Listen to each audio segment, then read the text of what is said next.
Hello and welcome to the IX Semantics webinar. Today we have the topic project planning. My name is Vitalia and I'm a computational linguist here at IX Semantics. And as I said, today we have the topic project planning with IX Semantics. What do we need in different phases of the NLG project? We will look at that topic. I choose e-commerce as an example, and we will also look how can we split the project. What are the different tasks at different stages in the project? So first of all, we have to create it. As an input, we need first of all data in structured form, and there are three formats that are allowed. It's an Excel, CSV, and JSON format. And here you have, as an example, some data for 2 smartphones. So you see that here we have like different data fields that a product can have. In this case, it's a smartphone, and different values that all these data fields can have. Not of them are filled as you see here, but for if a product has that feature, it should have also a value here in the data. In the next step, we analyze the data. So there are also some different points that we can look at the data. First of all is the editorial data analysis. So we look for a correct data spelling, whether all the values are spelled correctly. We look at the whether the content is relevant, whether the features that are there in the data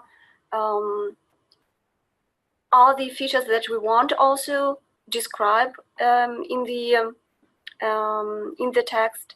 So in the product description, if we need some other features, so we need to add them to the data. So if we want to appear them, or if we want some feature of the product to be mentioned in the product description, then we also have to need it to the data set.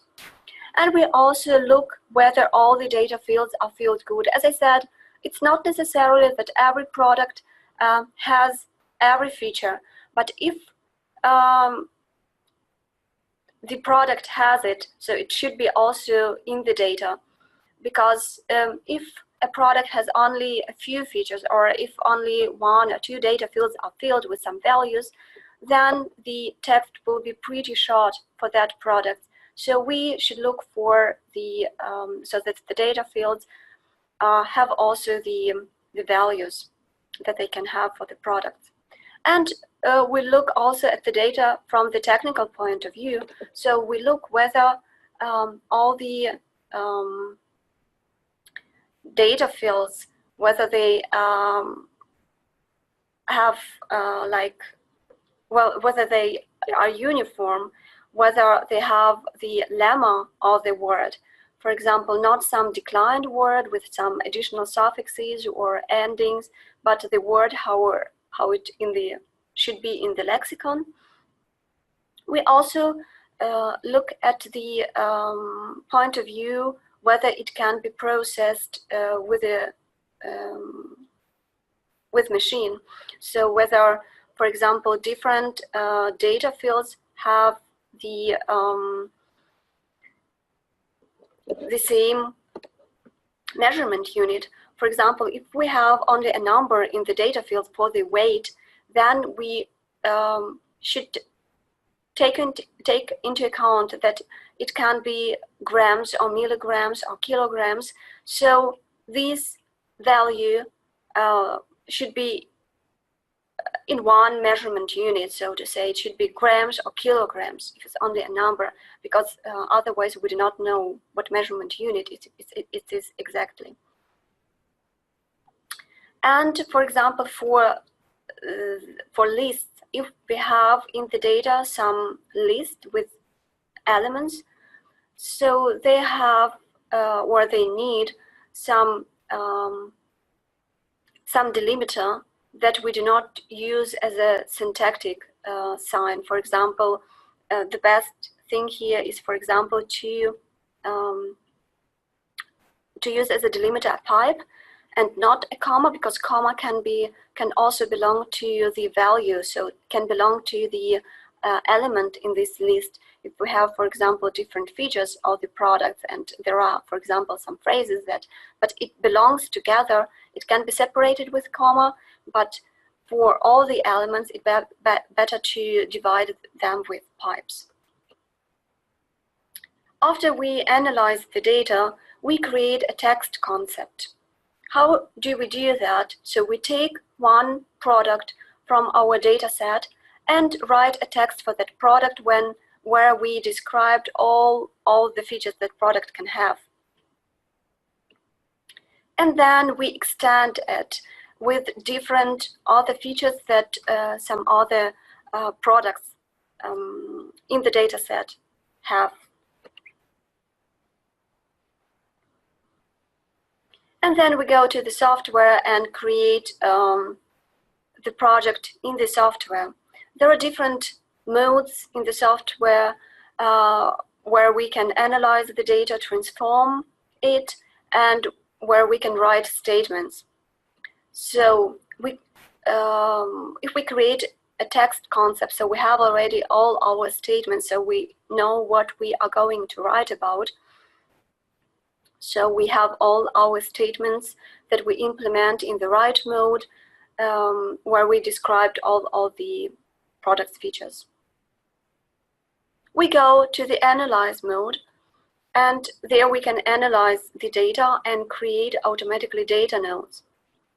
These data nodes we can use in the write mode to enrich the statements with the variable input. So data nodes, with the help of the data nodes, we get the data from the data set, and then in the write mode we create containers where we put these data nodes for the variable input for different products, so to say.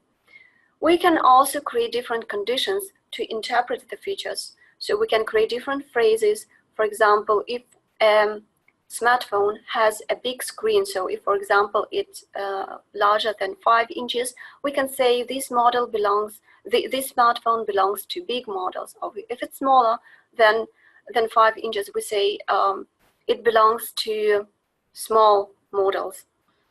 So we can create like different phrases and put for these phrases some logical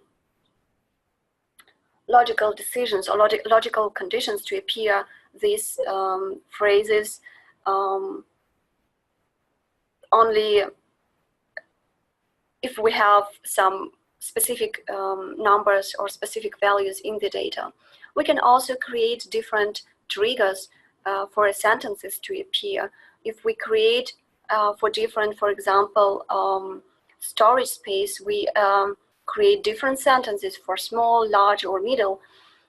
We can also, if we have separate statements for all the interpretation of the storage, then we create different triggers for the sentences and then use them in the write mode for the sentences to appear independence with these different conditions. We can also create different lookups in the transform mode. For example, if we have different brands, we can say, for example, for different brand, we can interpret that also and say, for example, if it's a Siemens, we can say it's a well-known German brand, or for some other brand, we can say, okay, it's a well-known Japanese brand, or some other phrases with so some other phrases that we can use to enrich the data and what we can use in the text to look at also more individual. After we have our data nodes, and if we have some different phrase variables, we can use them in the write mode. We create their containers, as I said before, and we can use these data nodes to output the values from the data, or we use also the different phrase variables in the sentence to appear some phrases or some words or some outputs of the lookup tables that we created in the transform mode. After that, we create different variants for the statements. We also need to create there the containers, as we did it in the previous sentences, and we enrich the statements with the synonyms. So to increase the variance of the text. After we created the statements, enrich them with the synonyms, after we created the containers for all the possible variable input in the statements, we do quality assurance. So we see whether there are also some special features in the software that we can use for the quality assurance. So we can look how the text will look at the end after we have generated it. So we look here also for some spelling mistakes, for some punctuation, we also check the logic, whether it also works correctly. So we check some different products with different features and look for the logic that we defined and created, whether it looks proper, works properly, and whether the expected phrases and expected sentences will appear in the text for that particular object. I will show you how it will look in the software. So here you see a project to smartphones. We have here different statements in the write mode. So we created different statements. We also put different names for the statements. We created containers. You see these green underlined sentences, phrases and words. So it's where we create containers, and in the containers we use, in this case, some variable work brand to output the brand, or for example, category here to output what is the category of this product. So in this case, it's a smartphone. And you already see, if I choose here some test object and I choose smartphone, so here in the preview on the right side also will appear the output for this particular product.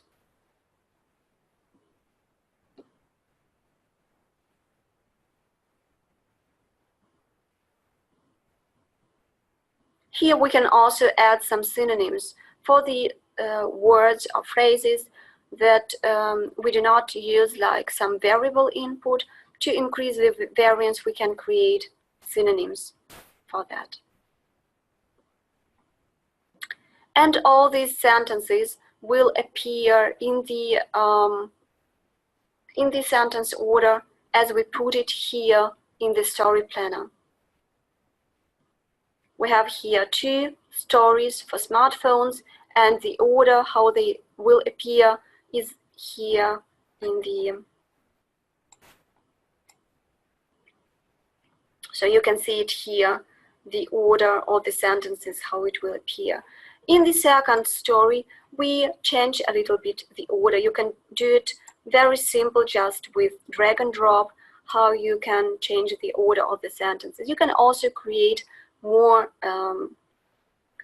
stories and also change sentence order there, just to increase the variance of the text. And you can put whether auto trigger for a story to appear, or you can choose a particular specific trigger for that story. In my case, it's a trigger for a category smartphone. So for both of them, I choose the same trigger.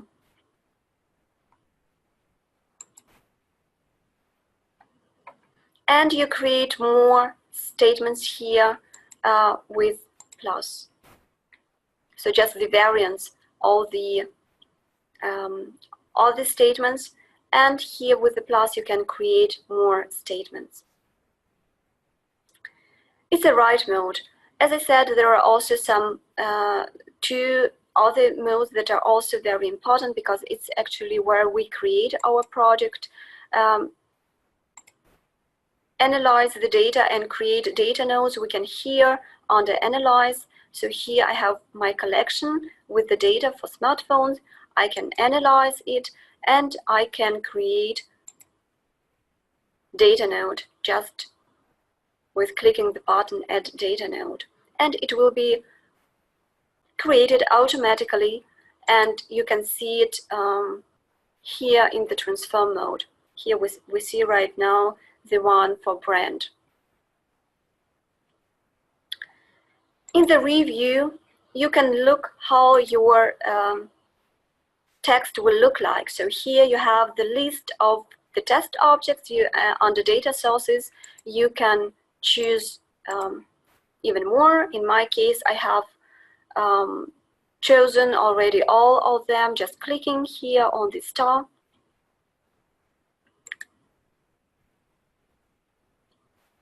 And under review, you can choose one test object from the test objects that you have already chosen before, just to test how the output will be of the text, and whether all the logics and punctuation and spelling and everything how you expect the text to appear will look like.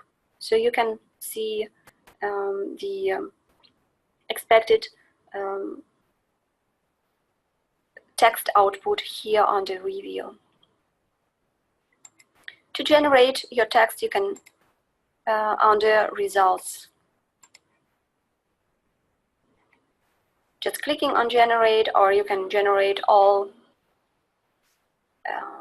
the products, just clicking on generate all. So let's get back to the slides. What do we do in different stages in the project? How can we split the project? For example, if we have different or multiple product categories, so first we start with one product category. As you see, we had in the project only smartphones, and then you can extend your project. You look at the data, you have to analyze it, and if you have different categories, different product categories, you have to cluster them by common features. So, and for each of the cluster, you have to create separate project in the software. Because if you have like complete different features of the product, then it doesn't make sense to implement it in the same project, because you will not use the same statements to describe the features of the products. For example, if we have smartphones and tablets, then we can put them together in one cluster, and then we can use also the same project to describe both of these product categories, because the features that they have, for example, the display or storage or some other features, they're pretty similar. Washing machine and dryers, they have also some similar features, like perhaps the capacity and what else do they have? Some electricity saving mode or something like that. So we can use the same project to describe these kind of product categories, but it doesn't make sense, for example, to describe smartphones and washing machine in one project, because perhaps there are some statements that we can use for both of these categories, like introduction, or perhaps they have also some similar features, but it will be not that much. And to keep the project like clear for us to see what on what place what happens and what features are there that we describe, it's better to keep these different product categories also in different projects. I will also show you in how it looks in the software. So in my case, I have two product categories: smartphones that we saw already, and also tablets. I have here different collections for both of the product categories. They can also be in one collection.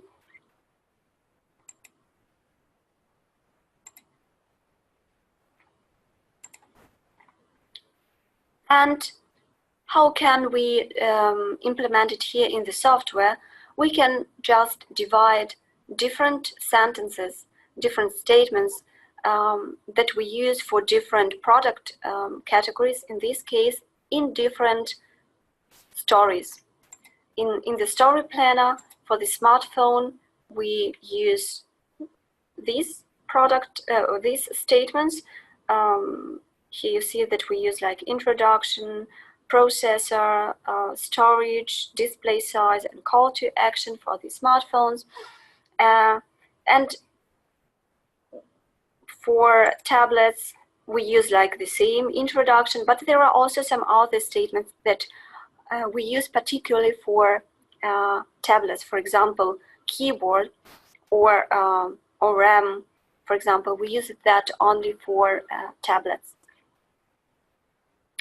What I did here, I also created two different stories for tablets, and I also in the second story I changed a little bit the order of the statements, so to increase the variance, and I put different triggers. So for the smartphones, it's the trigger smartphone. So if we have category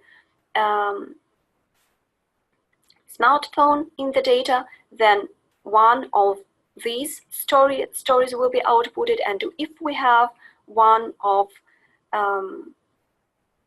if we have under category tablet as a category for a product, then one of these stories will be outputted because they have trigger, so some condition when they should appear.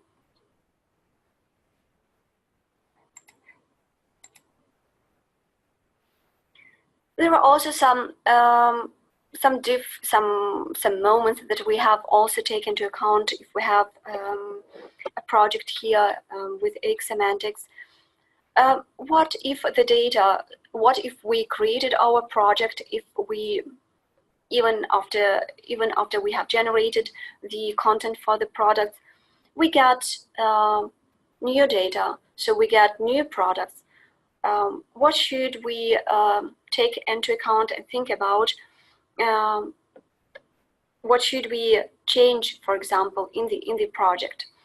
We should, if we get new data, we should compare the original data fields with the one that we have in the new data and see whether the names are the same. So in the project, in the transform mode, all the data fields and the logic that we defined, they depend on the data structure. So they depend on the names of the data fields.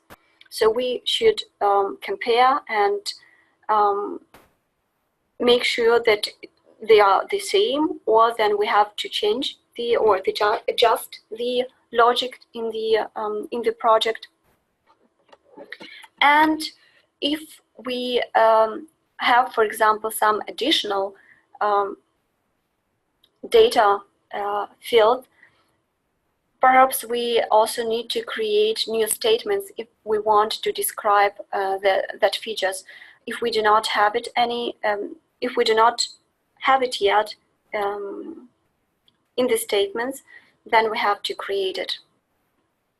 We should also take into account whether something changed. For for example, for a display size, or for example, for storage, for the smartphones or tablets, perhaps the data or this evaluation of the data that we created already in the project, they are a little bit outdated, and we have perhaps to adjust it a little bit, especially for the, I don't know, display size and storage.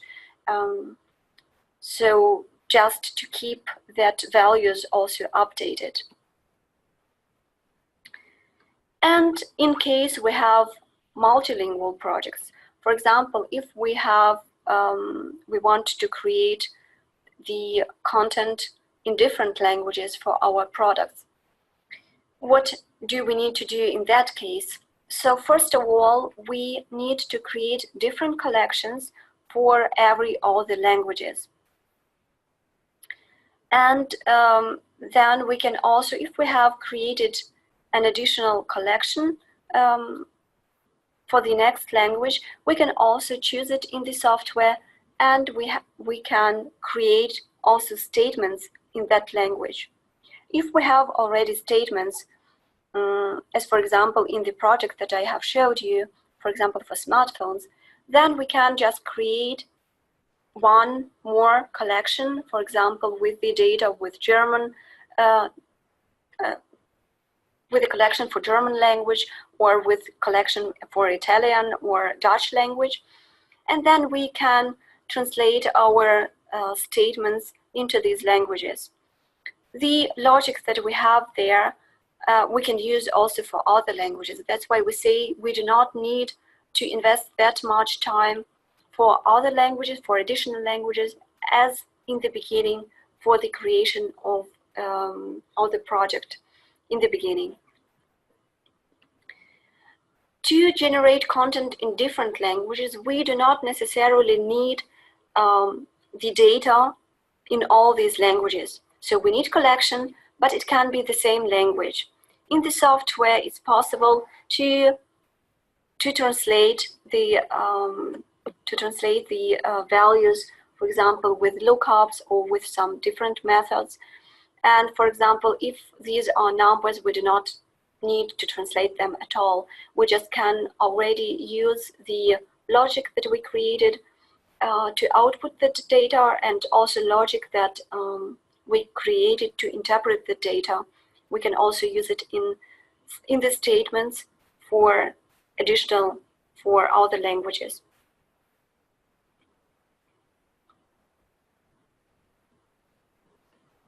So exactly, we have to translate these statements. And it's actually that's it from me for today for the topic. Thank you for your attention and participation. See you soon in the next webinars. Bye.